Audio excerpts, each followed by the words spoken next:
Hello guys, আমরা আজকে একটা নতুন জায়গায় এসেছি। এরকম নতুন জায়গা পাটনা বলে জায়গাটার নাম। আর বাঁশ গাছগুলো দেখো, মানে হেলা, সব বাঁশ গাছগুলো হেলা, এদিকের সব হেলা। দেখো ওইদিকে আছে, ওইগুলো হেলা। দেখো দেখো সব হেলে গেছে। এখানে মানে সুনামি এসেছিল। খেলা বাঁশ।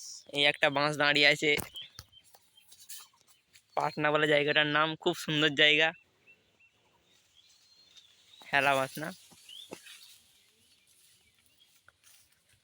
হেভি ঠান্ডা জায়গাটা, আমাদের হেভি ঠান্ডা লাগছে এখানে দাঁড়িয়ে এখন। ঠান্ডা লাগছে, গা দিয়ে ঘাম করাচ্ছে। ঘাম মানে মারাত্মক গরম হচ্ছে। হেভি জায়গা। এই দিকটা দেখিয়ে দিই, শুধুই বাঁশ গাছ চারিদিকে। দেখো শুধুই বাঁশ গাছ, শুধুই বাঁশ বাগান। আর রোদটা দেখো শুধু কেমন রোদটা দিয়েছে। দেখো রে, পালাচ্ছে, তাই তো রেখে পালাচ্ছে। রাস্তা চিনি আমি। এখানে একটা পুকুর আছে,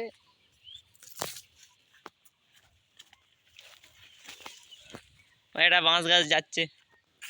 একটা পুকুর এটা, এখানে আগে মাছ ধরতাম আমরা ছোটবেলায়। কিছু বলবেন আপনি? আজকে আমাদের পলাশির যুদ্ধ আছে না বিকেলবেলা? ইলিয়াসের বউয়ের নাম কি রে?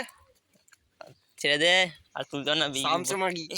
এইদিকে শুধু বাঁশ বাগান, শুধুই বাঁশ বাগান।